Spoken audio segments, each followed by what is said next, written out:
Welcome to Divine Truth, my series speaking with others around the world as they tell their stories of pre-birth memories and near-death out-of-body experiences. Prepare to be amazed and inspired as I explore their true, incredible journeys. Hey everyone, welcome to the Paranormal Experiencer Divine Truth series. Today I have Senden, and she is an amazing lady. I'm so grateful that she agreed to come on the show to tell about her amazing experiences, and there are many. So, first of all, Sue, I would like to say if you would like to go ahead and begin telling us some things about your past, your background, some details about yourself that you feel comfortable with, things that you've done for work, and also about who you are. Okay, be prepared to be amazed or bored. I think, a lot of times we talk about these journeys and where we began on our journeys. And I think mine began very, very young. Was doing some work with Kitty Foss the other day, the storytelling astrologer, absolutely wonderful and gifted. If you have not experienced her, please go do so. But we were talking about different aspects, things in the chart. And mine says that a lot of my stuff I dealt with as a little kid. And so it's like, okay, part of this, and the reason I know that it's been with me really all my life, is I scared the stuffing out of my mother when I was 2.5 years old. And I don't know what I did. I have no idea. And she doesn't talk about this stuff. She's the only one in the family who did not ever want to talk about it. But, her father was killed and he came back to the rest of the family. He's even come to me. And she was just, nothing like that. And then I grew up in a haunted house, and it was great because my dad knew about the ghost. He saw him and heard him and was awakened in the middle of the early in the morning. My brother experienced the ghost. I did. My friends came over and we had the ghost come out for them. And it was just my aunt and uncle. They saw him in the backyard, all kinds of stuff. And my mother was the only one. No ghost. and it was just kind of like, okay. But so I feel like, that almost and even she does. Everybody else in the family has some abilities. Just because mom denies it doesn't mean that it's not there. So it's been with me all the time. And then a great story about our ghost when I was a kid. There was a flue fire. And if for those who don't know, when you build a fire in the chimney, the creosote that builds up will sometimes catch on fire. And it had caught on fire, and it was one of these metal prefab fireplaces that sat in our den that my dad had built out of the garage. And it's starting to glow red hot and it's looking scary. And so my mom calls the fire department. And we lived in a very affluent area where a lot of times some of the people would get a little into the booze and call the police or fire. And it wasn't always, it was just kind of like, okay. So my mom says, all right, we've got a fire, and the guy says, where is the fire, ma'am? And she says, in the fireplace. And the guy was so patient, so sweet. And he said, isn't that where it's supposed to be? And she goes, no, it's at the flue fire. Oh, okay, we'll be right over. So they're coming over and they got their hatchets and they're going to hack the heck out of the house because it went up through a wall and into the eave and all that stuff. And I'm outside and we're watching flames come out the top and stuff come land, and it's a shake roof. Okay. And the fire department wasn't able to get to do anything yet. And I just spoke to the ghost and I said, all right, Harold, his name was Harold, if you don't want your house to burn down, put it out. It was gone. Everything was gone. Wow. So I consider him a great ghost. I loved having him around. He was wonderful fun. So yeah, ghosts have been around with me a long time. And then when I was about 14 or 15, a friend of mine began to teach me tarot and readings and stuff like that. Um, and it was also shortly after that that I began to do some astral travel. And Oh, I had no idea of how to do it, but it just happened. And I still do it once in a while. That not too long ago, I was in Europe in a friend's flat and just kind of there. And I love the way the light is when you do an astral travel. It's not like the regular light around you and me right now. It's almost as if things have their own light, and that's what you see. To me, it's just really, really rather cool. yeah.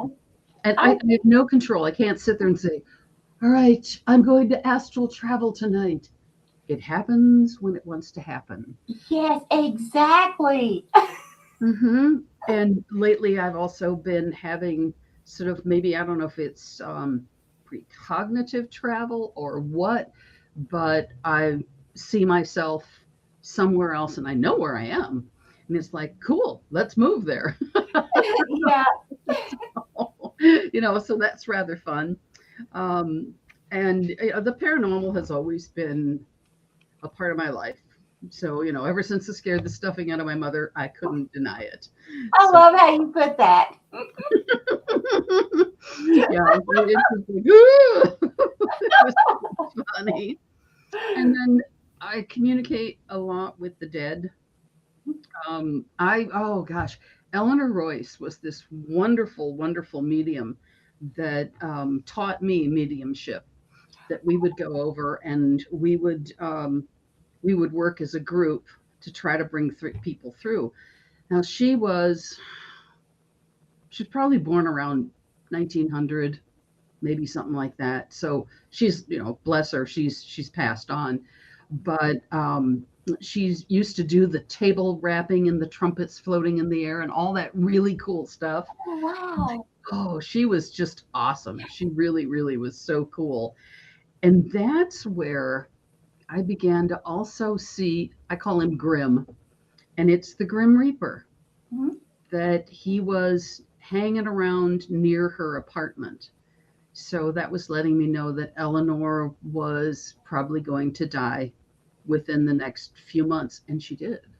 And if I could interrupt right there, Yeah. because being a retired nurse, now I know there are so many stories of it did not matter where I worked. And at one point in my life, I was a travel nurse throughout Kentucky, so I worked in many different facilities, and just about every facility that I worked at, someone had stories of the Grim Reaper or this doctor or this. Mhm. Sometimes they would call him a doctor. Sometimes it would be the Grim Reaper. But they would see this shadow or this person going into someone's room as they were getting ready to pass. So Mhm. I definitely believe that. Yes. Yeah, and he kind of, I mean, he's dressed up in his traditional garb with the robe and the shadowy face and the scythe. I mean, it's like, how corny and traditional for Halloween can you get, dude? Right. And we also have a comment here. Lauren Alyssa Brandt, which is my little daughter-in-law, she Hello, said, love. Darren, my son, who also works healthcare, Darren has seen it in his facility too. So, Hmm. Yeah. Yeah, that Grimm is all over the place. That it isn't just one person who gets to see him. That I think that I had someone ask me the other day about some family, so I had to tune in and find out, where am I seeing him? And it's like, okay, because to me it's the proximity. Like you said, seeing a lot of people see in the hospital that the shadow figure goes into the room. That sometimes I'll see him sitting on someone's bed or whatnot, but it's not a shadow. He's a little more substantial. yeah. Well, it's like, oh, Halloween, huh? Okay. Right. Oh, but the other thing that I do too is, well, I'm a forensic artist, and I did archaeological. I was zographos archaeologica in well, Stu Stilfus. I was an archaeological illustrator in Greece and Egypt on expeditions. Oh, So my goodness, that is amazing, Sue. my little expedition. And when we were, and then in Egypt as well, and we were going through this, we found this burial ground, and because we were in the Delta, they were all skeletalized. And the thing that was kind of funny is the antiquities officials didn't want to deal with it because there were 700 or 800 burials, and they were not really all that old. So they would just say, "Oh, well, yeah, they're not anybody we know. They're not of our faith. So what the heck? Who cares?" And you know, and in Greece, if you found a body, it's like, "Oh, it's just a Turk. Who cares?" I mean, it's just so. And they were, you know, 700-800 years old, you know, burials. But it was from dealing with all those bones that I wanted to do more. I wanted to do the facial reconstruction because I wanted to know, what did they look like? You know, that's what's really fun. So I studied that with Betty Pat Gatliff and Karen Taylor, two of the best in the country. And so I can do a clay facial reconstruction, or I can do a drawing. See, that is the coolest, because my husband and I actually, we have watched a show. I can't remember his name, but it's this guy. I'm sure you've probably heard of him. But he goes around the world and he tries to find paranormal things like you're talking about in Egypt and other countries. And he had a series for a while that he had someone like you who was using the clay and refiguring. I forget who it was in Egypt, but I remember it was a female, someone that they, let's see, Queen. Hatshepsut? What? Hatshepsut or Cleopatra or what? I can't remember. I just cannot remember. But they had the bones, and she was literally doing like you were talking about with the clay, and she ended up making a beautiful face, and it was like, wow. She placed like little pegs or something in different areas. Those are your tissue depth markers, because there's a certain amount of depth on from the skull to the outside of the skin. So you put your tissue depth markers on the skull first. And I prefer to do a drawing because when you do the clay, you lose your reference material. Oh. So it's like, yeah, it's all buried under clay.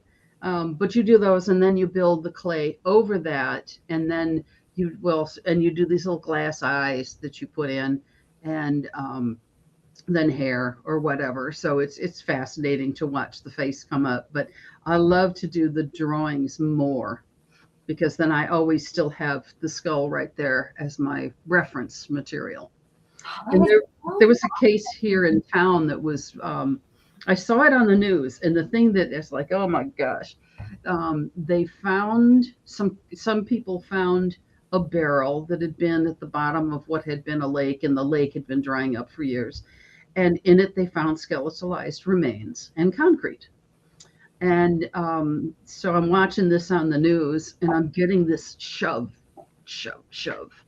And, you know, it's like, go talk to the cops, do the reconstruction, do the drawing for them. And I'm like, you got to be kidding. And so I did. I had a friend who was with the sheriff's police, and I said, look, so they don't think I'm, Nana Nutcase, calling them up and saying, hi, I'll do a drawing for you. Have the policeman go talk to the lead investigator on the case. And he did. And then I ended up talking to Lee, and then I did the reconstruction for them. And I told him, I said, the weirdest feeling, I felt like the dead woman pushed me to contact you guys. And when I got her face right, she was gone. Oh. You know, that she'd gone off to bother someone else. And he said, yeah, I know. She really does bug you. I'm like, so the policeman knew that there she was too, and that's kind of neat. So that was rather fun. And the county attorney was so funny. He says, the good news is We don't have any more for you to do. But the other good news is we know where you are if we do. Wow. So, so that was fun. And I said, okay, I'll tell you what. Um, I won't charge a fee for this because it's pretty expensive, and most police departments don't have a lot of money for stuff like that. Mm. So I said, I get to write the book. Oh, so that's, segue into one of the other things I do, writing murder mysteries, history books, and ghost stories. So that's what's kind of fun is, and I've got this one, I'm working on it. It's part of a series, and enough time has gone by that maybe some people will kind of not remember all the details, but it's a fascinating story when I got to read the whole case file. So, Nice. yeah. And then through doing a reading for somebody, because I do, the intuitive readings as well. I did this reading for this lady, and she told me we were contacting her mom, and that was good. And she told me about another friend of hers who has a company that works with missing persons and unidentified remains. And that's their company solves these cases of who they are.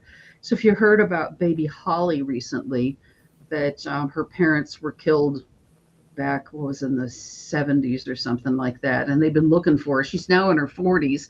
She had no idea that she had any of this family, but they found her through DNA and this and that and all kinds of stuff. So they found the missing baby, and they have a good idea on who it was that killed the parents. But it's the company did the thing with identifying the parents' skeletalized remains, and then also the next step, just because they wanted to, is they wanted to identify, where's this baby? Can we find this child? Is she still alive?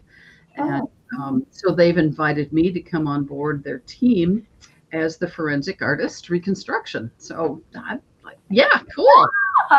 It's so fascinating, Sue. Oh my goodness, congratulations. Thanks. Yeah, it's fun. It's just it's coming together. And then I got a message about, in November, there's going to be a homicide convention. It's like, do we get to bring bodies? Oh yeah. I'm like, okay, wherever that's going to be, let's see. Yeah.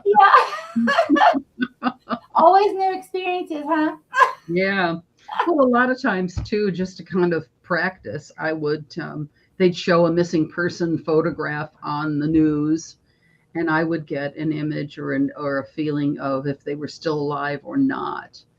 That actually at a job I worked at, must have been 20 some odd years ago, one of the people that was just a sweet lady, and she went missing. And they were kind of like, and she lived in a 3-flat. Her mom lived on one floor, her sister and family lived on another, and she had the other floor. And they couldn't find her. And so the guys at work are getting the police involved on top of stuff. And I said, I tell you what, give me something of hers, and I'll see what I can get. Mm-hmm. It's like, you don't want to come out. It's kind of like, do you really tell everybody how strange you are right away? No. Right. You just wait. But for some reason I felt, okay, I can do this. So they gave me something of hers, and then they're all staring at me like, what's going to happen. And the weird thing is I picked up that she was laying on the floor kind of like this with her face on the ground. Mm. And I said, yeah, you can't see her. And it turned out she had gotten rip-roaring drunk and fell behind the bed, passed out, drunk as a skunk. So no wonder nobody knew where she was. Right. But she was all right. But I didn't, I got that she was alive, just kind of passed out. And, but other times I will get that they are no longer, or that they're going towards skeletalized remains or something. So it's a weird thing, but it's. Sure. But Sue, here's my thought on it. I want to see what you think. Okay, so I had began. There was a small group that I had joined about 1.5 to 2 years ago, and part of it was missing persons, and I had started doing some things like that, but then I ended up having to leave. It was just it was too much with what was going on in my life at the time, Mm-hmm. so I had to lay that aside. But during that time, it was amazing to me because I learned, Sue, because like one case was in Las Vegas, and I live in Kentucky. So Mm-hmm. all of those miles away, it's like it doesn't matter. And then there was another case. I don't remember which country, but I think it was in France, somewhere in France. And I was there, like remote viewing. Right. Oh And God. I used to do that too. I forgot about that stuff. yeah, and so within that process, I learned that I absolutely love working missing person cases, as far as being the psychic medium. Connecting and trying to find out information that way. Right. But I also found out, which was the coolest thing, that it doesn't matter where we live, we can connect anywhere, Anywhere. Right. anywhere, with anyone, Mm-hmm. in body, physically or not. Indeed. Absolutely. So you agree as well, yeah. Mm-hmm. Right. Yeah. That, it doesn't matter where you are or where they are. And, it's just reaching out into the energies. And sometimes, these spirits want to have their information out there. Other times they'll hide under a rock, but that's rare, Hmm. for the most part, And the other piece too is that's so important, and I learned this so long ago, is the discernment of, and I think that was part of what we did with Eleanor and the mediumship, was the discernment of what gets in. Because there's a lot of nasties out there. Yes. And Eleanor would always say, they have to be of a certain level and this and that. We used to joke and say, we do not want the Alcoholics Anonymous of the astral world. So, it's like we want to be able to help, but there are some low forms of creatures and energies and spirits out there, and you want to protect yourself from those. Absolutely. I've got to comment on that. Oh my gosh, you brought up such an excellent topic. So, being in the line of work that you and I both do, and many of us, out there, with, spirituality and the awakening process. Now, there seems to be some kind of fad, if you will, of there is no evil. Oh, yeah. There are no negative beings. And I understand the concept to a point. However, I did have someone at one point, the things that I have posted on my channel, I experienced those. Mm-hmm. Those negative energies when I was a child, and I still have to watch out. Those are real. Yep. And it was kind of as if sometimes people ask me questions and they say, "Is it just because of the fear you thought that happened?" But when you have two or more people, like my dad and I, or my mom and I, two people seeing the same thing at the same time. No, it was not my fear as a child. These things really happened, and it was tormenting.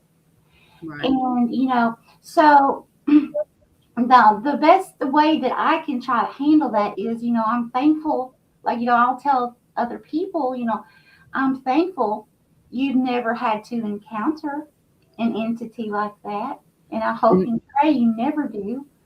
And I have, and I know what it is to face them and to deal with them. And yeah, it's nasty stuff. And it wasn't that I was opening up to it. It was something that was in the way. And again, I think that it was sent to me as a lesson to discern what is it that you engage with and what not. And sometimes it will engage with you whether you want it or not. And it's to teach you there is a level of evil out there that you do not want to touch. I agree. Anybody, and if it's a fad now to have, I mean, if you're, blowing rainbows out your back end and seeing rose-colored glasses and unicorns, you also have to know there is a dark side. And Yeah. there's a class I teach on facing and embracing the dark side of who we are. And it's nothing to be feared. It's not that we're going to wake up suddenly and realize, oh, I'm a mass murderer. No, or Yeah.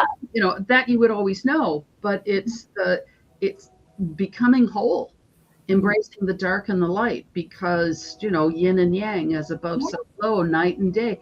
We have that balance, and it's some. Excuse me for calling her a bimbo. Some bimbo said, well, if you just don't like the dark, get more light. And I'm like, what kind of a pea-brained idiot would say so? Sorry to it, but it's like you just don't get more light, because it's about balance. Yeah, there has to be, I mean, that's just it's nature. It has to be balanced. I mean, just like the universe, it has to be in balance, or we're all sucked up. Right. Absolutely. And it's knowing what darkness is touchable, is engageable, and what darkness you absolutely say, no way in Hades, get off, go away. And I've seen people opening up to stuff that, they're in this fad of, there is no bad out there. And it's like, what rock are you hiding under? Yeah, you're right. Oh, goodness sakes. So, the reality of good and evil, of light and dark, that it's there. And it's that important step of discernment that a lot of people don't have. And I don't even know if I would know how to teach it, because again, as a kid, I already had these gifts that, I just they've always been there. And that's what a big thing we have in common there, is going through that as a child. And honestly, with the discernment, I have to agree with you. It was just there. It was a learned. I had to learn it. I don't think that was something, even if I had a mentor with everything else, I don't believe that they could have taught me that. Right. Yeah. And you're young enough that it was a little bit more acceptable for you to go ahead and do all this crazy ass weirdo woo woo stuff. Because when I was 14, and learning the cards, my mother hauled me up in front of the priest and said, it's, she's doing these damn cards. Aren't those things evil? Isn't that really, the devil? And he just looks as if the devil is what you make of it. Evil. Anything can be used for good or evil. There's nothing wrong with the cards. And I was like, thank you. Because that was huge. And then my mother left me alone, because she knew I was already strange and had these gifts anyway. Yeah. Oh, yeah. And there was one time she was in the living room reading, and I don't know, the ghost did something, moved something or whatnot, and I heard her scream. I went in the living room. I'm like, what's up? What's going on? And she was just frozen rigid. She says, nothing, I'm fine. I said, oh gosh, what did Harold do now? And and she just was still in denial. And I just said, fine, it's as long as you're okay. But right, she must have seen him, or he did something or whatever, because he would appear. He really would. Yeah. He was fun to have around. Oh, he sounds like he was a hoot, He was like a guardian too, and I could smell his aftershave. Oh. And that was, that's where if it was away from the house, I could tell he was around, because he would sometimes go with me to school. It was really bizarre. Oh, no, that's precious though. Yeah. Do you feel like he was some sort of a guide? A guardian, because there were some really nasty people in that school. And there were some bullies that were not very nice. So. Oh, wow. Well, I would love to meet Harold, that would be so neat. I think he's gone on, that he hasn't been around since I was, very young, and haven't really communicated with him in years. So, but you would have liked him. He was neat, Oh, and used to creep out. And the neighbor, I had a sort of dumb brat kid next door, she's a couple of years younger, and of course I talked about Harold because he was a ghost. He was a real entity. He was there. And the neighbor's dad came over one time and asked mine, said, could you maybe not talk about him? After all, we knew him when he was alive. And I just kind of looked and said, so he's a ghost now. He's still around, right? you know. Still alive? Yeah. But I didn't say much to their daughter anymore. But, Yeah. she was Oh, can I ask you a question before we go any farther? No, not at all. No questions allowed. Because this amazes me. Okay, Go because ahead. you hit on 2 points that really fascinate me. Okay, so my grandpa, when he passed, he was elder, okay, and he was a smoker. Now, when he comes through to me, I can smell the smoke, and my husband can smell the smoke. Mm-hmm. And he'll say, "Honey, I smell smoke." So, but anyways, a lot of times when he comes to me, he appears as if he is in his early 30s. He has on his war uniform, Oh, and neat. he's just skipping around, showing me, "Hey, I'm like a spring chick now. I can just really move around, and I'm feeling great." And he'll always do this. I'm out. Yep. He always does. But the thing is, have you had uh, instances where people show you, instead of what they look like or the age they were when they passed, how that they appear like, at a Most, younger age? most of the times, the spirit doesn't want to be in that old carcass. They will choose a time and an age, and it's usually younger, when they were feeling good, when they were exceedingly happy, or when certain things were happening at the location they are haunting. So, Okay. and in the house I live in now, they were all smokers. The whole family is still with me. The last one died in 1995, but the family is still here. And I just tell them the only thing is, I said, you're welcome to be here, play the piano, do whatever you want. Just do not smoke. Yeah. And once in a while I'll smell it. All right, guys, cut it up, and then it's gone. But Yeah. that's my one request for them is don't smoke, please. Because it's my least favorite fragrance. Well, and that's going back to setting boundaries. I think it amazes people to find. It amazed me to find out after years of not knowing this, that you can actually set boundaries with them because they're still alive. It's no different than you or I setting boundaries with each other. Right. Yes, we have the upper hand because we're in this place and time, and we're the ones that can say. And again, if there's some nasty bad spirit that keeps coming around and does stuff, it's like, hey, you're out of here, go. Right. I went over to a friend's house the other day. We had dinner, and the guy wanted me to meet his ghosts because he's got a whole bunch of them. And he's real sensitive, and his wife is reasonably sensitive too. And so he says, yeah, there's this one bad guy. And I was picking up stuff on him and some of the other stuff. And I said, yeah, he used to beat his wife. And that's where my friend said, then there's no way this guy's going to be around my family. And the ghost didn't really like it. And there was one room, he'd been saging the house, and there was the laundry room was the one place that this guy still was. And you walked in there and it was just nasty, negative energy. And as I was, kind of right there by the door, we were gonna head back upstairs, the ghost shoved me on the back. And it was like, you're toast, Buster. So we put down salt, and he saged the heck out of the place, and he told that ghost, get out, get out. The Right. wife is welcome to stay, but we don't put up with that stuff. Right. Then Exactly. that's probably the most physical that a spirit has ever gotten. Because for the most part, they're fine. I don't mind them.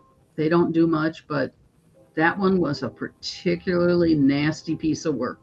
Mhm. He was a mean old man in life. He was probably a mean old man at age 3, but just mean, and then continued to be a mean person in death. And it's like, no, not putting up with that. Sure. Yeah, I had a male energy that came to me one night, and he appeared as a like he was a Western, like in Gunsmoke the show or something like that. And he pulled a revolver out, put it to my head. Now, of course, I didn't feel a gun bullet, but I felt the energy shock literally go like, and I heard it, but I felt it go through my head. And so, and it was like, my first thought was like, why would you do that to me? Which I knew afterward it was just to cause fear, And but that was a very negative person, that hadn't crossed over, and just still chose to be a rotten, nasty. Yeah, and you wonder who it is that he did shoot in the head. That's a very good thought. Yeah, because that's an action that he was doing, and you must have been. It would have been a woman, and probably around your age. You reminded him somehow, and that's where he was acting that out. And that's very interesting, because since we have lived in this where we live now, I have several times I have heard gunshots of different kinds. Sometimes they sound like a revolver. Sometimes they sound like a rifle. Wow, that's a really interesting thought there. Yeah, so maybe you can do some digging and do some research and get him to pass on. Yeah. Because that's an angry spirit. Not that he's really going to be able to hurt you, but it's just, that it was that impactful that you could feel it and hear it, stuff. But that's definitely one that you want to get to go to the light and cross over. Because that's what we did so much of with this Eleanor and the mediumship, is we would get spirits to cross over, and it was really wonderful work to be able to do. Oh, it is. It's so rewarding, and I feel like sometimes for me it's really hard for people, or maybe I'm not explaining it the correct way, but it's hard for me to get people to understand how beautiful it is, how necessary it is sometimes. But because it's almost like a lot of people that I have been around most of my life, and this is just, acquaintances here and there, just different people here and there, feel like all spirits are negative if it's someone that hasn't crossed over. And because like people who are stuck, or people who decide not to go on for whatever reason, but I don't find that's the case. What about you? I find that comes out of fear, and out of an insecurity, out of a lack of understanding, and a desire not to embrace the gift that we all have, where we can see them and deal with them. And again, there's some weird stuff that we are taught. White folks in North America have got some really stupid, backwards ideas about this. If somebody tells you something, oh, that's of the devil, it's kind of like, okay, get out your discernment and find out for real, not just because some nutcase preacher told you so. Right. I had this woman. I just wonder what some of these churches are teaching. And she came up to me and she said, I want to know, my husband's Jewish, and my Baptist minister says that the Jews aren't going to heaven. They're just going to, be nowhere. And I said, well, gee, Jesus was a Jew, so why would he leave them behind? Right. I said, is it not that God is a God of all people? God created everybody. So why is he just going to throw away a whole bunch of folks and just single out a few? It doesn't work that way. No. They were so relieved that they went back and told their minister that he was full of manure. Oh, yes. I can relate in a sense to what you're talking about. I really can. And then the other one is that, that the priest that was telling this woman that, no, dogs don't have any souls, because she had just lost, oh my God, her best friend, lifelong companion. And I wanted to kick that guy down the stairs, because if you have ever been around an animal, they have personalities, they have souls, and they come back and haunt. Yes, they do. And back to the thing with those people that are afraid. It's like, okay, grandmother passed. Grandmother was a wonderful, loving soul that you'd get in her lap and you'd cuddle, and she was always loving and baking you cookies and always so sweet. What makes her suddenly evil now if she appears in a spirit form? She still wants to be with you. Right. She still wants to be with her family. Mm-hmm. So nothing has changed in who she is, except that the body is gone. Right. The sack of skin no longer exists. Yeah. So, Sue, if I could just a moment, let me say hi to everyone. Hi, everyone. Hey, the chairman, Get Spooky Society, Robin. Hey, Robin. Lauren, Yvonne. Hi, Yvonne. Little Lauren, that's my little daughter-in-law. All that fluff and stuff. Hey, how are you doing? Thank you for being here. And Three Souls Paranormal, thank you, Three Souls. I'm glad that you're here. I hope everyone's enjoying this show. So I'm going to stop there and let Sue continue with this awesome story. No, that's great. I have no idea who's here. I'm just having a great chat with you because I don't see anything. I don't know. Does anybody have, are they making any comments? Are they saying anything? They laughing and saying, get that bozo off the air. No, actually, no. Everyone's just coming on saying hello. We've had a few people that, just kind of staggering in still yet. And hello, yes, ladies and gentlemen, wow, that you have left the bar. Stagger on into this program. So anyone that is watching this, if you have any questions that you would like to ask Sue or myself, please ask questions, ask away, and we'll get to those questions as soon as we can. And so until then, Sue, would you like to go ahead and tell a little bit about some of your experiences as far as, like the awakening process? Did you experience any ascension symptoms, or what was it like for you? Oh, I think recently I had a huge new level of ascension that it just, it was just like everything was red, and it was like just the ribs were on fire, and it was really bizarre. And I was like, okay, what's going on? But no, I don't know. It's just kind of this stuff kind of happens whether you're looking or not. So, I mean, I don't have a lot of great ascension stories. Like I said, that most of this just kind of was evolved or whatever.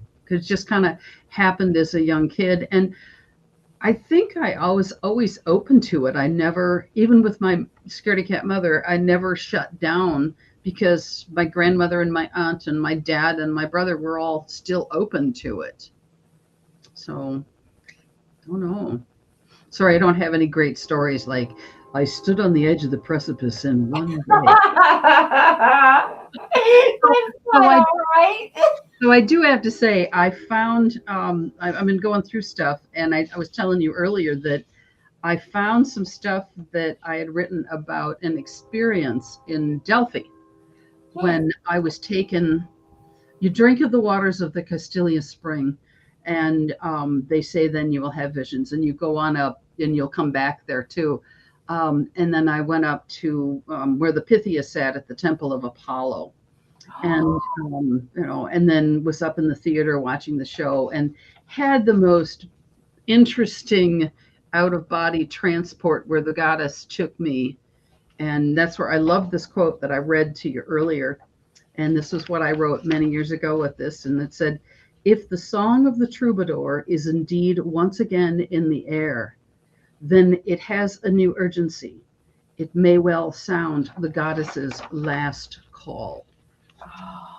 And I think that's so apropos for today, in that we are growing and changing and going through these gates and these portals, and all this stuff is happening. And, again, back when I was in my 20s, it was not okay to be woo-woo.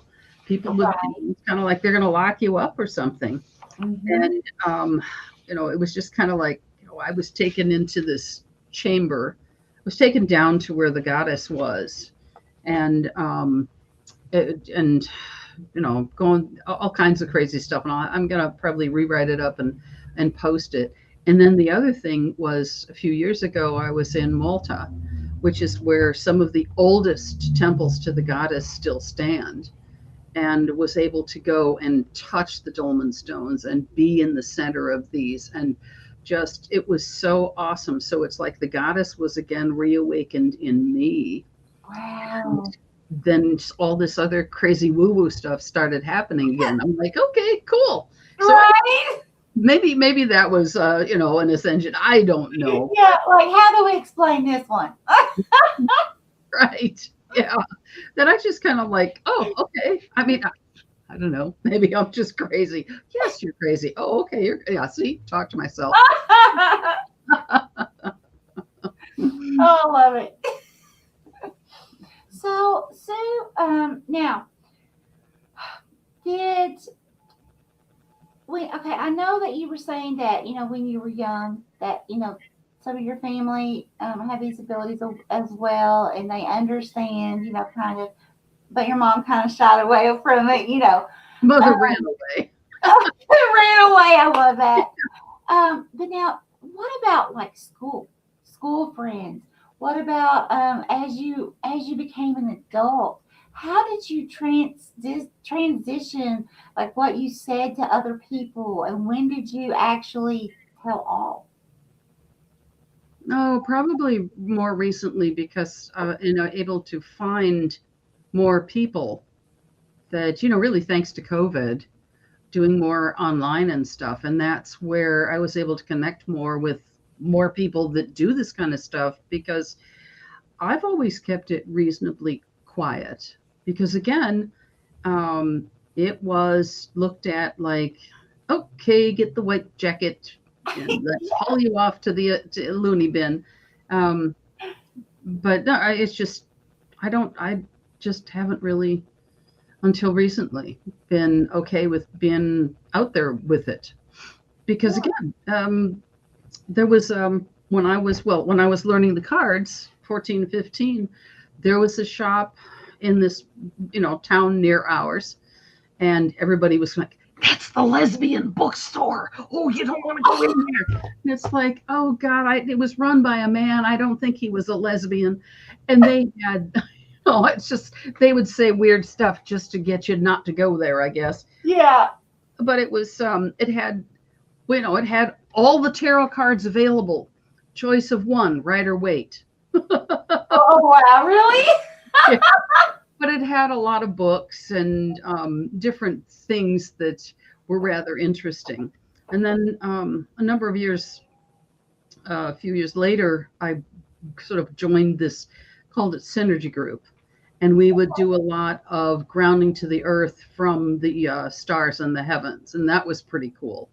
So, and Bill had some really crazy, wonderful visions that I still don't get half of what he was doing, but it was cool.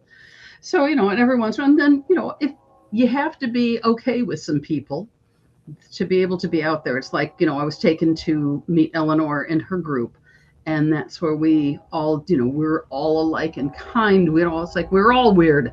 So we all would, do these things that I remember the first time I went to her place when I met her. She passed this thing around, said, everybody read this, see what you get. And I got that, and I got these things, and I was the one that was right. I was like, oh, okay. They said you can come back. But it was finding the people. And when you meet one person, then they'll introduce you to another weirdo, another woo-woo weirdo, right. And they'll introduce you to another woo-woo weirdo. And so pretty soon you have a small community of woo-woo weirdos who are all willing to be woo-woo weird together. Right.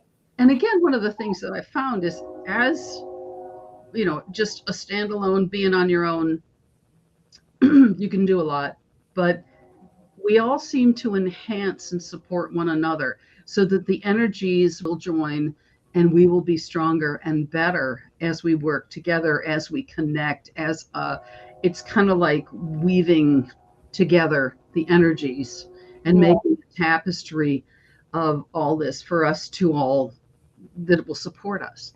Yes, so we can keep each other uplifted and encouraged. Mm-hmm. Right. And so that brings another point that I would like to talk about. Mm-hmm. So when I first was I don't like the word pushed. I was being nudged vigorously. You mean the boot in the backside that shoved out the door? Yeah, okay. And it was like, start a YouTube channel. You've got to do this. You've got to do this now. Stop putting it off. Come out with it. Tell the world. And, and it was like, okay, I'm releasing my fear. I'm doing this. I knew nothing about technology. I could barely run a phone. I kid you not. Without my kids actually helped me set up Facebook. I knew nothing. Mm-hmm. And so, but I started in baby steps and learned along the way, right? But it was like in the beginning, I felt so alone because, where I live, I have never found anyone with the exact same woo-woo weirdo. So it's more like I'm looked at as evil or by a lot of people. Not everyone, but a lot of people. That I mess with stuff they think. That's just because of their assumptions. They don't really understand. Yeah, my neighbors think I drink chicken blood. Well, yeah, see, all the time here, I'm being told that people say stuff that I'm going to be moving to Florida whenever I do move because I do voodoo. Now, I don't know the slightest thing about voodoo. I don't judge anyone, but I don't know anything about it. But, it's... And what you should do, here's something to do. If they're saying that, just go over and pretend to pick a hair off their shirt and say, this will do so well in the little doll I'm going to make. And if you feel any pain in future, don't think about me. It's just kind of like, give them crap right back. I love you. They would probably faint right there. And that's fine. Then you have a chance to harvest even more hair. But that just goes to show how, like you were saying, because of COVID, because that's when I was pushed to start my channel. And like right then. And so it's like, I do agree with you. But I felt so alone in the beginning. And I had my old daughter-in-law, Lauren, that was on here. She'd actually helped me to start my Instagram channel. And so I still can't figure out how to use that thing. Right. And so then there was a wonderful lady. I love her. Her name is Trish McGregor. She is also a writer, and she is just the most beautiful person, and she reached out to me and said, I want you to know. Now, these are, it's not direct words. I can't remember the exact words, but it means the same thing. But, I want you to know that you're not alone. And she actually has a program, she and her husband and another person, Mystical Underground, on SoundCloud. And they interview people kind of like what we're doing, but they're podcasts, people telling their stories, and it's amazing. And she started sending these to me, all these different people, and it was like, oh my gosh, where have I been? I didn't know any. I thought I was all alone. I thought it was just me, like I was cursed. And come to find out, it's a beautiful thing. I think it's so important that we find out that there are more of us out there, so that we don't feel so isolated, or so that we don't shut down the gifts and the energy that we're putting out there, because it's like the universe needs it so much now. Yeah, I agree, Sue. And I mean, just look. I mean, we have came into the circle together. It's like it's just like we just keep coming, like you're talking about. We find each other. True. Somehow we just kind of, our spirits just find each other. Mm-hmm. Beautiful. Yeah, it is wonderful. And again, it's so nice not to feel so alone. Yeah, it truly is. So let's take a quick second here. Let's see. Sean said, "Love it." So Sean, thank you. Sean is absolutely loving you. And Sean also said, "Love you, Sue." Thank you, Sean. That's sweet. Love you too, dear. And I believe we're caught up with. Yes, we are caught up. So Sue, what other type of experiences have you had? Oh my gosh. How many weeks does this show go on for? Hey, I'll have you on every week if you like. Well, I've had, the regular boring business experience, but, I've managed corporations, profit and nonprofit, all kinds of stuff, but lived all over the world. That's what's been fun. So I don't know. I don't sit there and think about it that much, but people are like, you've done that? Oh, that's cool. And I'm like, oh, okay. Don't think about it at all. It's just, oh yeah, been there, done that. Yeah, I got that t-shirt. Okay. So since you have been around the world like this, have you noticed any differences like in people with their belief systems with those who have passed from human form or from physical body? Yeah, every culture has its own way of dealing with that. And, I think in a way, anybody that has the ancestor worship, like a lot of the Orientals and stuff, and the Mexicans with the Dia de los Muertos, they've got the right idea. Go and have a picnic in the graveyard. Nothing to be afraid of. Those Puritans, really, my God, if you passed gas, they were afraid of it. Geez. Yeah. Afraid of everything. And it's just that, so that's where we're so suppressed and have so many fears of stuff. Yeah. But, it just, well, when I was working in Greece, we had found a World War II German soldier who was he'd been shot. It was at a machine gun little thing. So he'd been shot, and they just basically buried him where he was, and he was in with a couple of 2,000-3,000-year-old baby burial. So it's kind of like, oh, okay. So, but we're digging stuff up, and so I remember cleaning his skeleton and laying the skeleton out all in anatomically correct positions. Oh, and Rex Harrison and his wife came by and were watching. But so I had the skull sitting on my work desk. And the Nikos from the Apothekis, the Greek storerooms, he was part of the Delphi Museum that was part of our supervision to make sure we could be there. And he said, do you think you could put that away? That's what my father looked like the last time I saw him. Because and I did, and I put him away, but they will bury their dead, and they don't have a lot of room for graveyards. So a lot of places will take them, and they did this all over Europe, is then you, after about 5 years, because if you just leave it in the crypt 5 years, that is about the right time for a body to totally decompose and be nothing but skeleton for the most part. And then they put those in a charnelry, and then they're stored with all these, like the Paris underground that you have, not the subway, but the catacombs down there, where they have all those bones lined up and piled up and stuff. So they would take the dead and do that. But that's where Nico said they dug up his father because that grave site was valuable, and then put him in the charnelry with bunches of other bones. So, wow, that's very interesting. I had never heard of that before. Very interesting. It's a we can't keep giving a lot of room to graveyards. I mean, they ran out of room back in the old days, sort of, in the old country. And I know in England, I had a friend. He was the prebendary of St. Bride's in Fleet Street, and that's just a couple blocks away from St. Paul's. Now, as they say, Uncle Adolf dropped a bomb on that and missed St. Paul's. So, and it was a Christopher Wren building. But there's the good side and the bad side is that they, the bomb pretty much blew up a lot of it.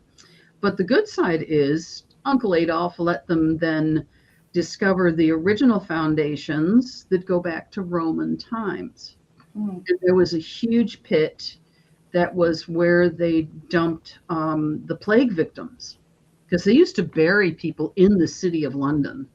And then, of course, they ran out of space. But huge pit here. And also you can see where the ground level had been raised over the years through all kinds of stuff. But, back about a story down, there was Roman pavement and Roman from a Roman building that was probably a church, because again, the church was known for sort of commandeering the old worship sites and creating Christian churches on them. And then so there was the Roman road, and then there was a lot of Roman foundation, and then Christopher Wren built on top of that, and then there were renovations to that, and it was really, really cool, all the neat stuff that they found. So nice. Now, Sue, would you mind to explain about Egypt? I know that I have lived in a previous lifetime in Egypt, and I'm very, very just drawn to it. And so, and something that I'm drawn to is the actual healing chambers. While you were there, did you learn anything about the healing chambers within the pyramids, or the crystals that are supposed to be, in the top or within? Well, again, I was there before a lot of woo-woo was talked about. I was lucky enough, I got to go into all 3 of the pyramids at Giza. Oh my goodness! And, feel the energies and the way cool stuff. I don't know about healing rooms. Okay. But the energy within the geometric form of a pyramid is a healing space, no matter what. And it was just kind of, crystals, don't know about that, but the pyramid cap of the top stone of the Great Pyramid is carved, and it's basalt, so it's black and shiny and gorgeous. And in the Cairo Museum, I've got a picture of it somewhere, and it's pretty cool. And has the Wajat eyes and stuff like that. Looks out over, used to look out over the world, the landscape. But there's so much about the pyramids that's cool, that the mathematics are to just teeniest of hundreds of the fraction of a fraction. And there's a level plane. And the fun part was, they had discovered the boats nearby, one of them, when I was there. And so that was a whole new big thing that they were doing and hadn't been revealed to the public yet.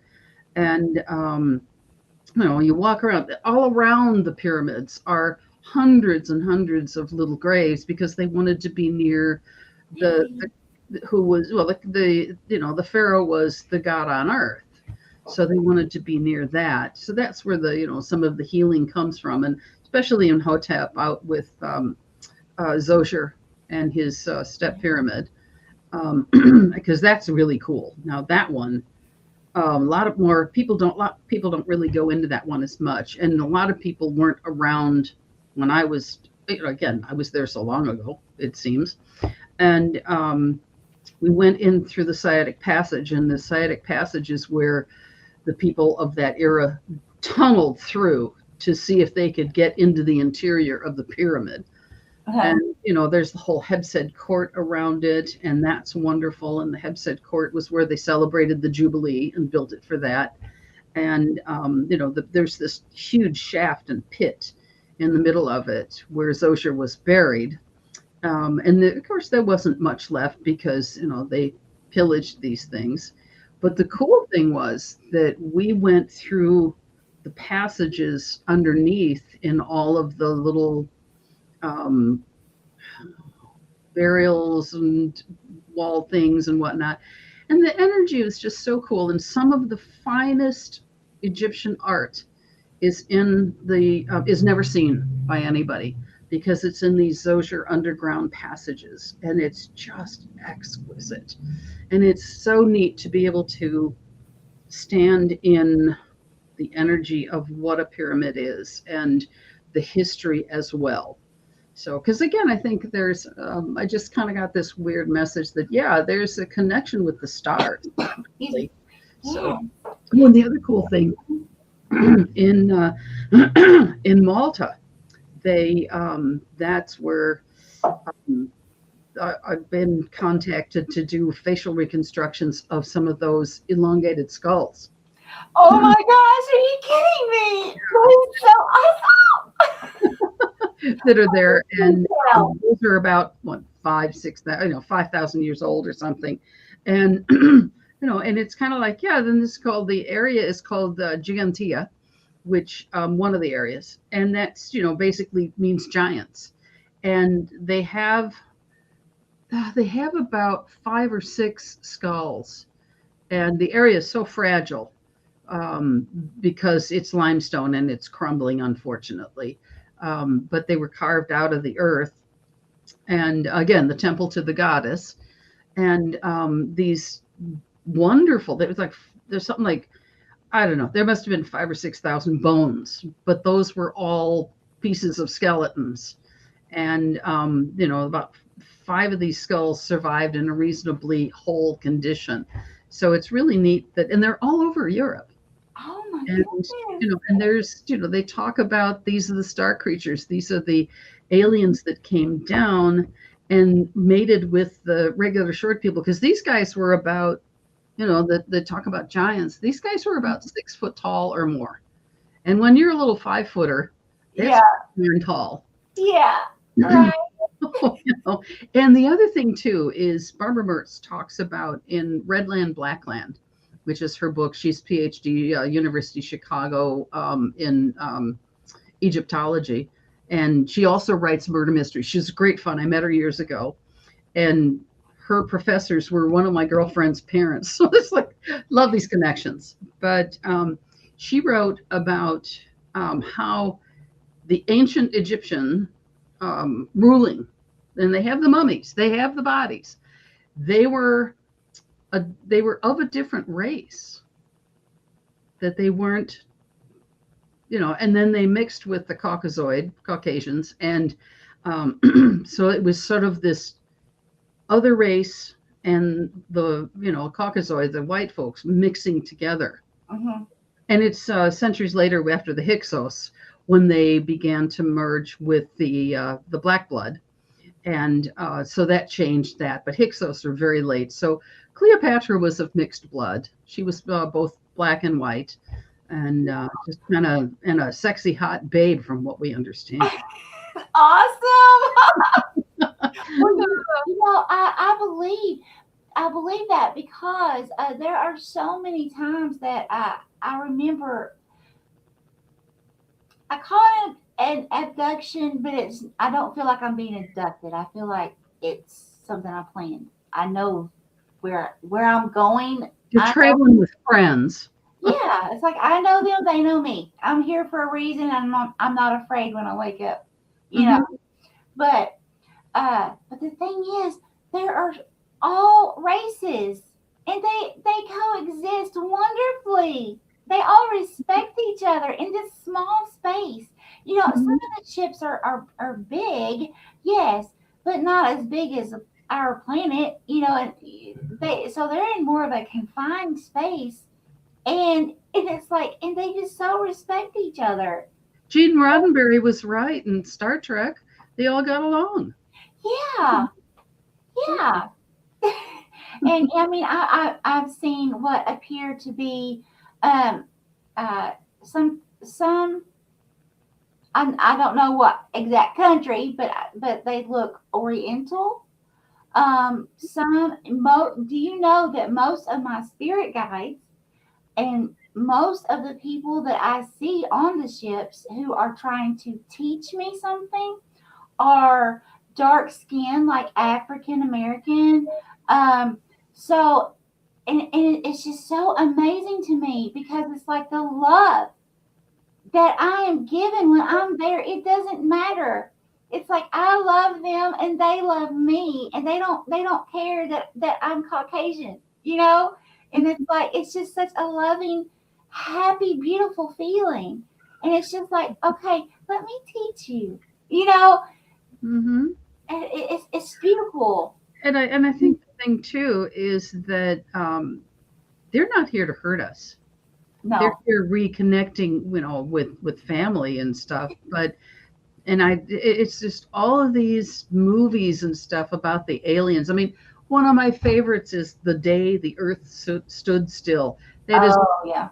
old one, but it's great, black and white, and it was just, yeah, I mean, the military comes out and they got to shoot everybody, and it was that, the nations were getting together to have their conference, and in the midst of it are the aliens, and it's like comes in peace to bring something that was going to help us learn about the galaxies, and the moron from the military shot it. Yeah. I mean, it's just this fear again, this underlying fear of different. I have to agree. Don't understand. I mean, I can even, sometimes there's stuff I don't understand, and it could be a little frightening, Hmm. but it still is okay. Well, buckle down and face it and get moving and find out what it is. Don't Right. run from it. Right. Don't just stay there and just stay in that Mhm. thought process of fear and oh my gosh. Yeah, let's find out about it. Let's research it. Let's talk to people around the world who have experienced the same things, and Yeah. let's get some answers the best that we can.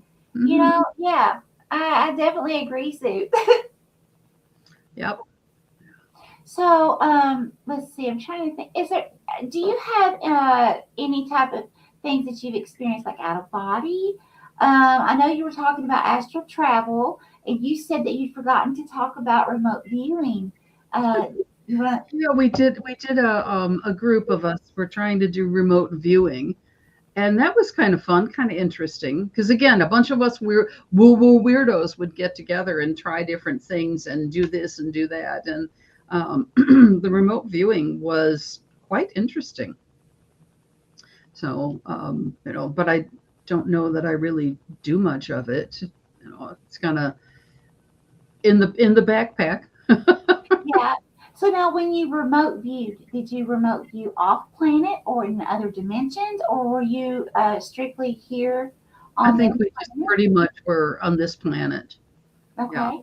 that Now, and so I think that's really interesting about the remote viewing because, um, I've done a lot of research, and for anyone that doesn't know, the government does have a website that is Black Vault, and I can't remember if it's blackvault.gov, but it's Black Vault. You can also the information's on the internet. You just have to look, okay? And to get true, accurate information, go to the government website.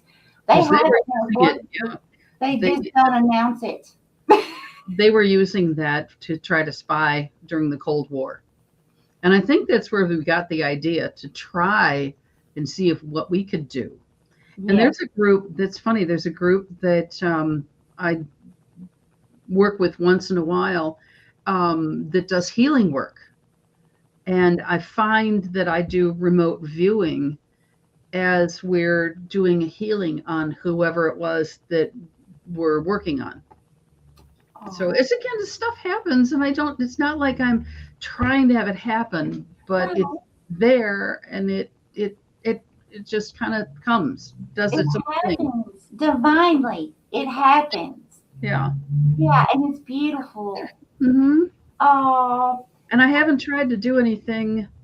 I don't know if it was when I was in like 8th grade, if I was sort of taken by aliens or not. I really don't know, but there was a feeling when I kind of would wake up, come back, whatever. I don't even know how to describe it. So I got to find some more people to talk to about that, because I don't know what went on. I still have memories of some of the stuff, but I really don't know.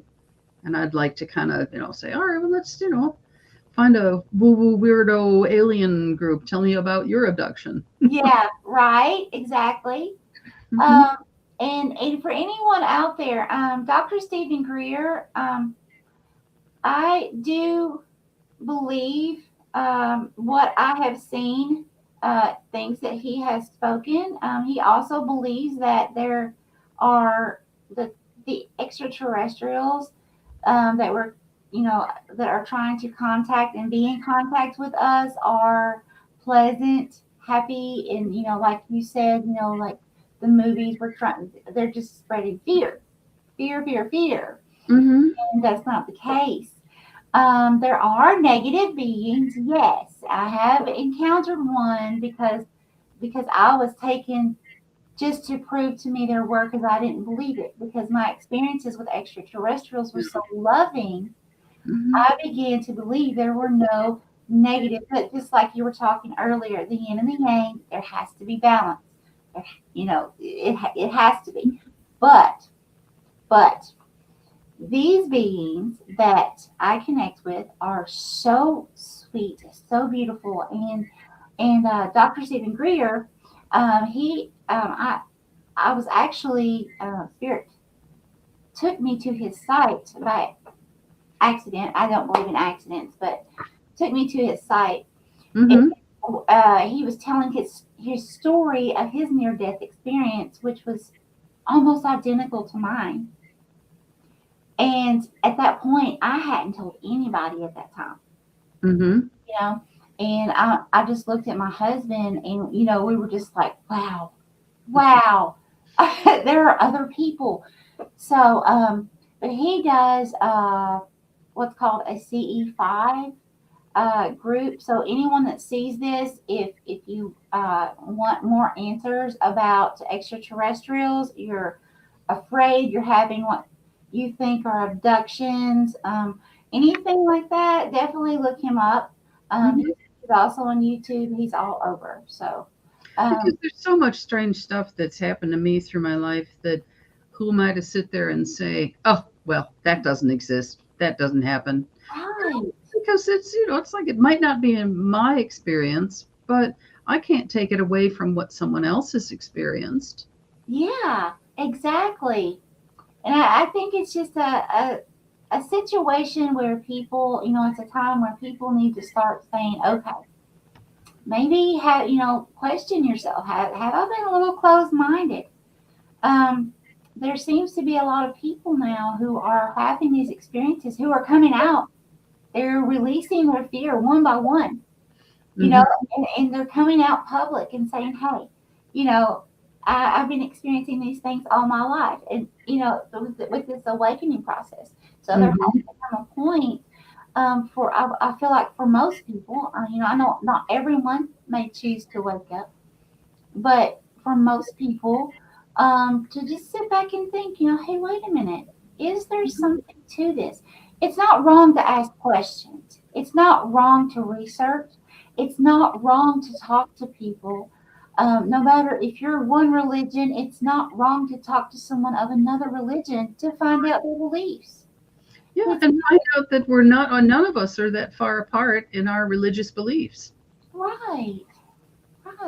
And that's where, I'm radical. I believe that God is God, no matter what you call him. Yes. Just all one, one God. Why would we have more than one? Because if we had more than one God, they'd be up there fighting. oh my goodness, yes. Right? Yeah, I'm the better God than you are. No, I'm the better God. Yep. For sure. Right. We have some more comments, Sue. Sure. Okay, so Yvonne Kirby. Hi, Yvonne. She's one of my besties. I just love her. She said, this is so good and informative. Love it. And also Sean said, I'm a healer. I'm still learning, and it's amazing. Oh, Sean, that's wonderful. Congratulations to you, Sean. That's awesome. Sean, what kind of healing are you interested in doing or that you're learning about? Put that in the comments if you don't mind. I'd love to know. That's awesome. Does anyone have any comments for or questions for Sue? They know better. Let me see how much more time we have here. Yeah, okay, we still have a while. So yeah, please, if you have any comments, do that or questions. Okay, so Sue, let's see. What else would you like to talk about? Any kind of paranormal experiences that you've had that you haven't talked about so far, or? I really couldn't tell you. There's so many. Did you just hear the echo? Yep, it's gone. Okay.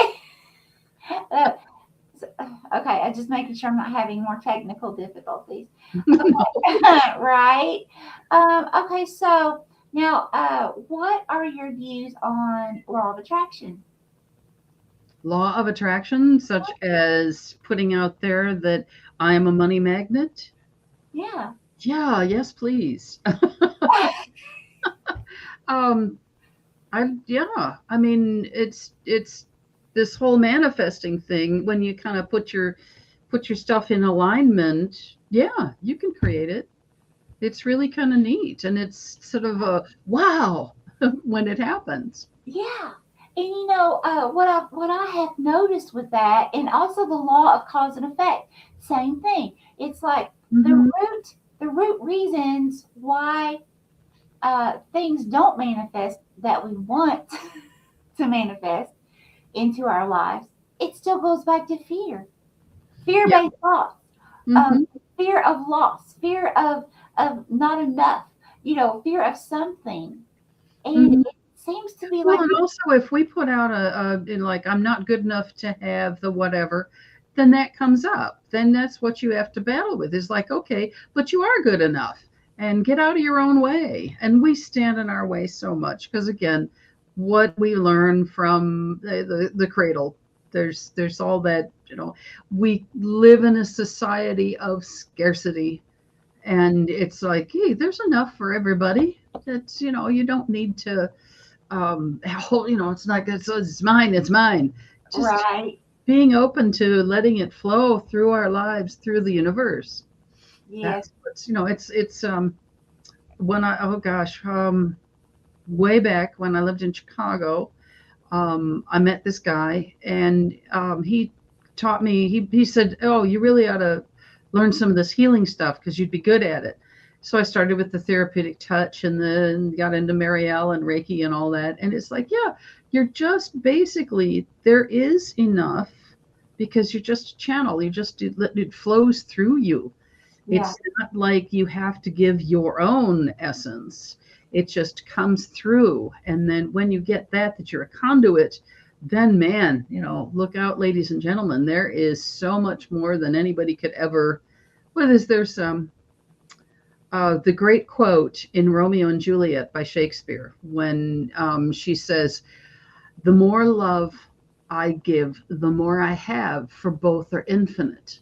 Oh, And that's, that's how it is with love, with spirit, with energy, that the more you give, the more you have, because it is infinite. There is no limitations on it. no.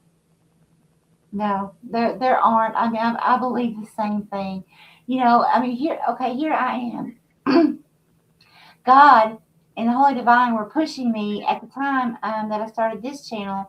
I was Mhm. 48. Okay. And my And body. you're only 39 now. That's great. You're Right. living the other way. Wonderful. Oh, I love you. But I was pushed at 48, disabled. I hadn't been walking long, couldn't even hardly sit in the chair very long. I still have issues sitting in the chair very long. And I grab my ice packs and pack myself with ice and do what I have to do. Sometimes it works good enough and sometimes it doesn't. But that's okay, because now I have learned that it doesn't matter about disability. It doesn't matter about my age. It doesn't matter about my education. None of that matters. What matters is living the desire of my heart, Mhm. creating with passion, with love. And whatever I do it with passion and Right. compassion. Right. And that, with no That's the fear. secret to it being spread out there and being success and being full of light and full of love. Yeah, Yeah. absolutely. And it looks like, Sue, we've got some more. Let's see. Sean said, still figuring it all out. Let's see, and I got it. Been with me all of my life. I'm sure my mom is the closest, which is so I learned more since I turned 50. Oh, yes, I have to agree. Yes. Yvonne said, wow, this is so good. Makes you feel normal. Sue, it's great. I heard the echo as well. Very positive. Sean says, you ladies help me so much. Oh, Sean, bless your heart. Thank you. And Sean said, amen, Michelle. Yes. Sean, thank you so much. You're just the kindest. Yeah, and Sean, the thing is just keep exploring. You don't have to have the answer as to what it is. Just keep exploring, being open, and just greet everything with love and light, and kick the crap out of the way that doesn't belong, and just enjoy. I think most of the thing is enjoy. Enjoy it. Just enjoy the journey and the stuff that, because you never know what the universe is going to give you tomorrow. Right, right. Even for us who are Mhm. psychic, we don't get told everything. Sometimes I get warnings, sometimes I don't, because it's something I have to go through. Yeah. Mm-hmm. Yeah, Right. Yeah. And also, when you do get those little warnings, listen to them. Yes. yeah, Those are the things that will save your life. right. Mm-hmm. Yeah. And because I'm speaking from my own experience, sometimes we can be stubborn. We're like, oh, it didn't mean that. Mm-hmm. Oh, it didn't mean that. Yeah. Second guessing spirit can lead to trouble. Yeah, I think it meant this. And then it's kind of like, and who do you think knows more? Right, You or spirit? Think again. right. Exactly. Oh my gosh. Sue, I just absolutely love you. Okay, so Love you too, dear. and Sean said, that's what I love about you, Sue. She said, thank you. She's got all kinds of kissy faces. She's love you so much. Yeah, and I have a crazy sense of humor, so that comes out too. You have a phenomenal sense of humor. Okay. I love you just like everyone else is loving you here today. Thanks. Um, Well, I have a guide. My guides show me stuff with humor sometimes, and I absolutely love it because it's like, oh my gosh, make me laugh as I'm giving a reading. oh my gosh. I, when you brought that up, I just have to tell this. Oh my gosh. Speaking about humor, okay. There was one time. Now this was while I was bedfast, so I could get up. And at that time, they had me on so many medications. One thing was causing, something else, some other side effect, right? And I had heartburn and GERD so bad that it was just unreal. And they had me on all this medicine, but it was a part of it was a side effect to some of my medicine. And so, anyways, in vision, I was shown this big aluminum foil like chip bag, okay, for potato chips. And then all of a sudden it said flaming hot. Right? Flaming hot. And so that they were kidding with me because, I was felt like I was on fire. You know what I'm saying? So it's like it turned from, being like, oh my God, I can't stand this, to I was laughing so hard when they showed me that vision that it's just like I had forgotten all about having that. Mm-hmm. And I laughed, I don't know how long, but I laughed a very long time. So, spirit does have an extreme sense of humor if we can just allow ourselves to see it sometimes. Mm-hmm. What kind of funny experiences have you had, like with spirit joking with you or cutting up? Oh, all the time. I mean, it's just, it's not like I can count them, but they're always doing something. So, and I would do readings for this one friend of mine, and they were particularly humorous with her, and she would just laugh, and she gave me a nickname. Oh, really? She called me Madam Kia, and the KIA stands for knows it all. Oh, wow. Because there were no secrets with my guides and her. Oh my gosh, I love it. I love it. So I laugh, go, okay. That is the thing, when someone asks for a personal reading. That's right. Yep. It's kind of like, go ahead, stand there naked in front of me because I'm going to see it all. Right? We are the messengers. That's right. Yeah. Don't shoot me. Right. Yeah. And then, and there's some people that just are in denial and they still don't want to hear what it is Spirit's telling them.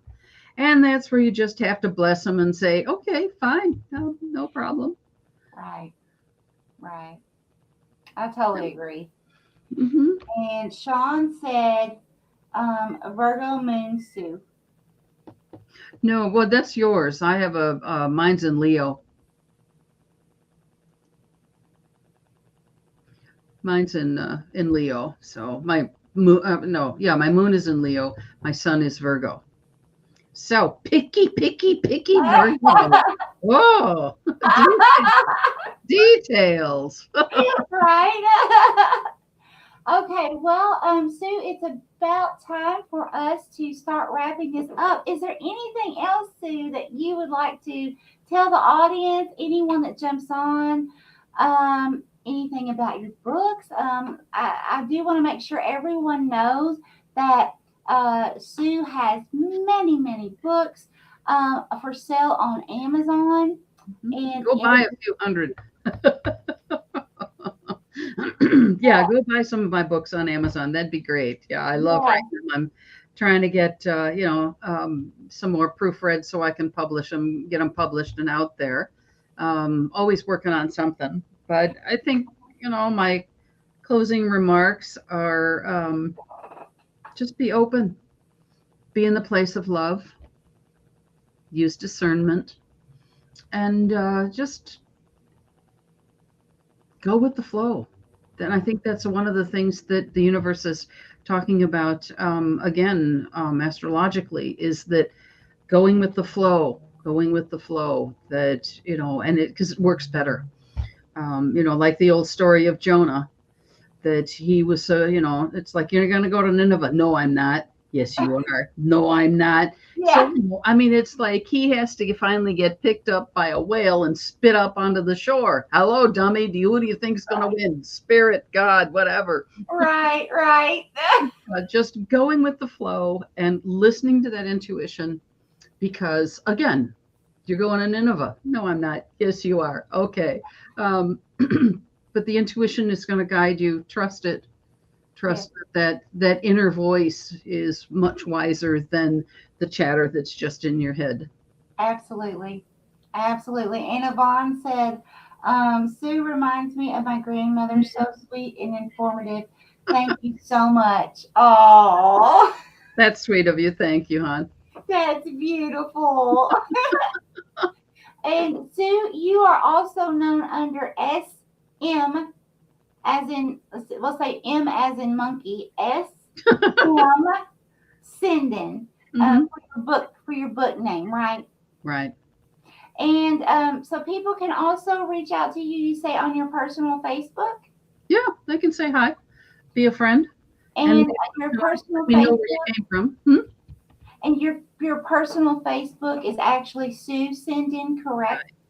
Okay, Hmm. so if they try to reach out to you, just in case anyone viewing this, as you can see, Sue is just as pleasant as can be, and excuse me, um, it's wonderful. As you've already heard us talk about finding our soul tribes, finding those people who have had experiences or are having experiences like we've had. And it's very important to find people who understand that so you don't feel alone. And that's why I feel like Sue is actually offering her personal Facebook page, so you can reach out to her if Hmm. you have questions or you feel alone and you don't understand your abilities or you're starting to wake up and you don't understand what's happening. Yeah, because it's like sometimes when you're waking up, it's like a threshold sickness that your body's going through all kinds of strange things, and you're crossing that threshold as you are growing, and it's worth crossing that threshold as opposed to holding back. Absolutely. And before we close, Sue, Sean said, thanks so much, ladies, for your love and wisdom this evening and the last. Oh, Sean, you're God, so welcome. Absolutely. Thank you, you. Sean. And we want to thank everyone that's here, that's been here, and anyone who hops on once this program has ended. We we just so much. We cherish you. We love you and know that you can always reach out to us. Sue, myself, we're here for you the best that we know how. We don't have all the answers. Oh, Um, I do. No, just kidding. Susan, I Just kidding. Just kidding. know, but you said, I mean, Sue is reachable. I asked someone today that I spoke with who was a lovely person too. And I said, I hope that I don't come across as unapproachable. And she said, no. And that meant the world to me because, Mhm. with what we're doing, we are here to help people to not feel alone when they're experiencing paranormal things or things that may not be considered paranormal, but some kind of phenomena that other people are like, that's taboo. You don't touch that, you know. So we want to be here for you for those things Mhm. as well. So, anyways, we are reachable. Now it may, I Sue as well. I can't speak for Sue and her time, but I can say, um, do I have time to chit chat all the time on the phone? No, No. but I can gladly schedule, and I will gladly schedule you as I can. Okay, because I do have a lot going on in my personal life away from YouTube and everything Mhm. else. Then adding YouTube and trying to help others too. So it's a lot. It's a lot plus physical things, personally physical things that I deal with as well.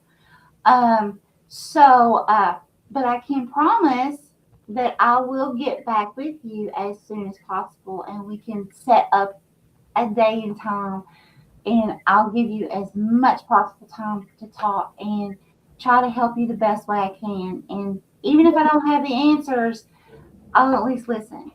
And Sue, what would you like to say on your end about that? Willing to help, willing to listen.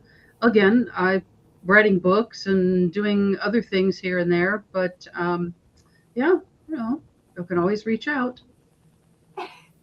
So we're going to go ahead and close this then, Sue. I want to thank you a million times over. I feel so This blessed. was great fun. Thank you so It much. really was. Okay, so we definitely have to keep in touch, Sue, and I mean it because you are awesome, and I love your sense of humor. Definitely wacky. And so I just want to tell everyone one more time, much love to each of you, and we're going to go ahead and end this now. And Sue, stay put. I'll be with you in just a moment. All right.